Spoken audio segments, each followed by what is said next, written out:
Before the United States even existed, the Osage Nation controlled much of the Central Plains. Less than a century later, they had been pushed off their land by treaties and removal policies, but gained wealth and remained quite dominant in the process. My goal today is to share how that happened. What is the history of the Osage Nation, from first European contact to the modern era? To answer that, we'll examine the Osage's changing relationships with Europeans and the United States, and the successes and struggles they faced along the way.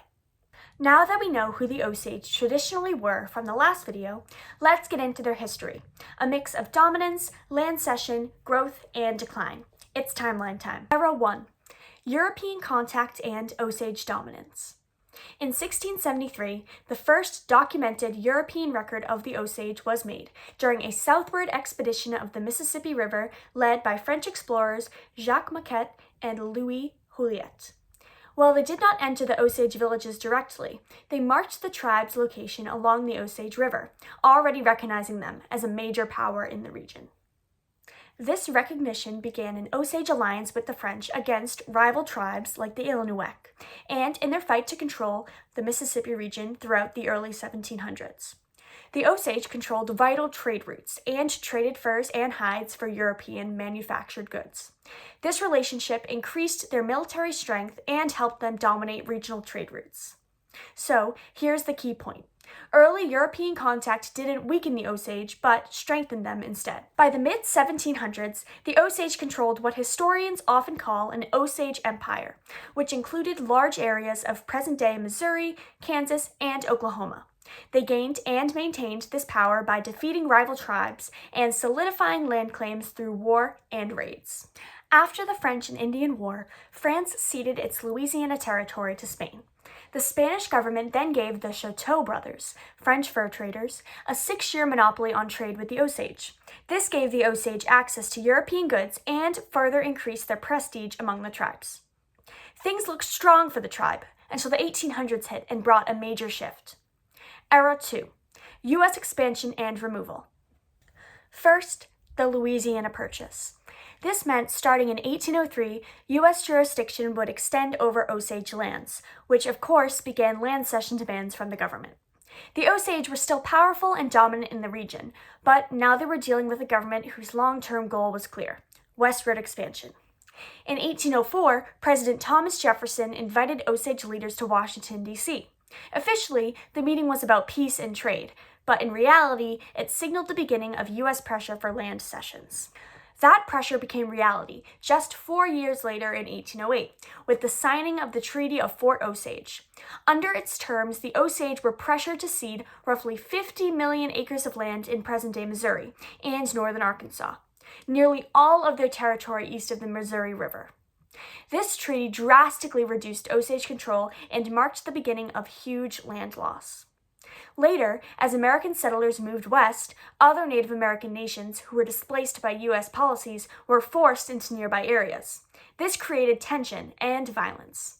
In 1817, a Cherokee war party attacked an Osage village at Claremore Mound, killing and capturing women, children, and the elderly.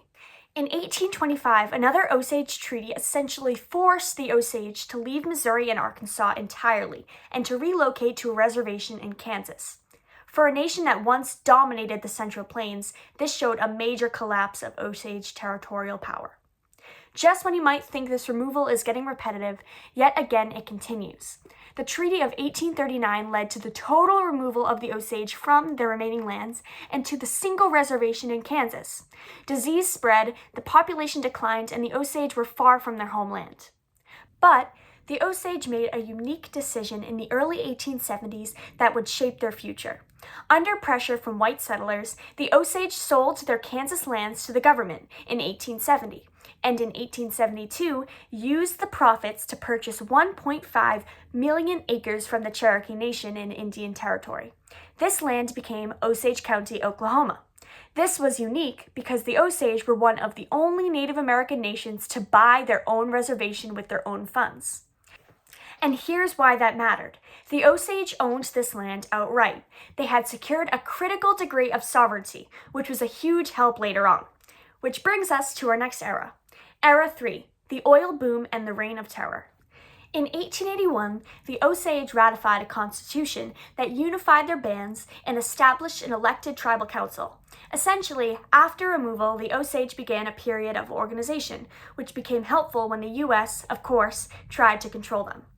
In 1887, the Dawes Act is passed, which authorized the U.S. government to break up tribal lands and sell the surplus land to white settlers. However, because the Osage owned their land, they were able to better resist full allotment, unlike other tribes. In the late 1800s came a turning point. Oil was discovered on the Osage Reservation, signaling the beginning of immense mineral wealth for the tribe. Remember how the Osage owned their land outright? That legal detail became very important in 1906, when Congress passed the Osage Allotment Act. This policy divided Osage land into individual pieces, but the Osage kept ownership of their mineral rights. To divvy up the profits from the collectively owned headrights, a new system was utilized.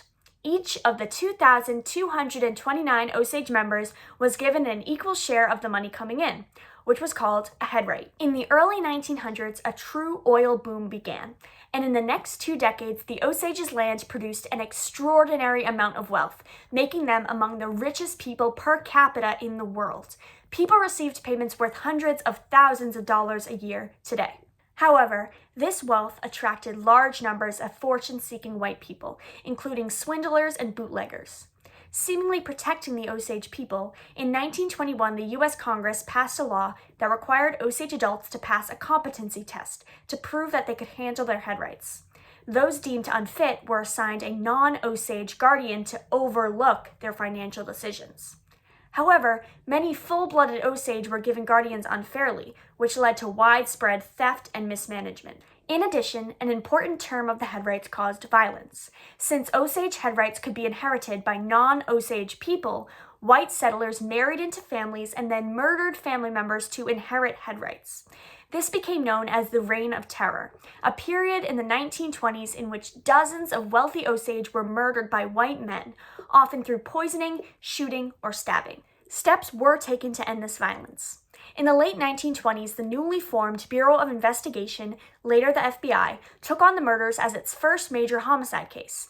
This was groundbreaking as it marked the federal government's serious effort to protect Native Americans from violence on such scale.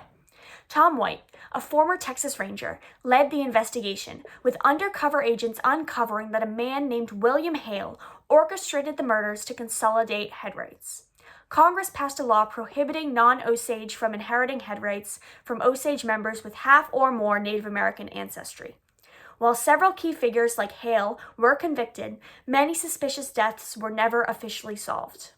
In the 1930s came the Great Depression, which caused a crash in oil prices that reduced the value of Osage headrights and wiped out much of the tribe's oil wealth. Combined with the suffering from the Reign of Terror, many Osage were left poor. This began our final era, regrowth and modern day. After 1930, the Osage focused on preserving their culture and seeking self-governance. In 1934, the Indian Reorganization Act was passed, which promoted self-governance and restored some lands for tribal ownership. In 1938, the Osage Tribal Museum was established, which was the first tribally owned museum in the U.S., and it is used to preserve Osage culture and history today. Osage members became more influential as well, with major successes occurring during this period. For instance, in World War II, Osage men volunteered at the highest percentage of any ethnic group in the U.S. Osage General Clarence Tinker was the first Native American Major General in the U.S. Army. In 1948, Maria Tallchief, who was of Osage descent, became America's first prima ballerina, representing the Osage of the world. In the next decades, the Osage continued to maintain their wealth, manage their headrights, and work to protect their sovereignty and unique culture. And finally, the landmark Indian Self-Determination and Education Assistance Act in 1975 gave tribes the authority to contract with the federal government to run programs. This empowered the Osage and other tribes to manage federal programs, though battles for funding and rights continued.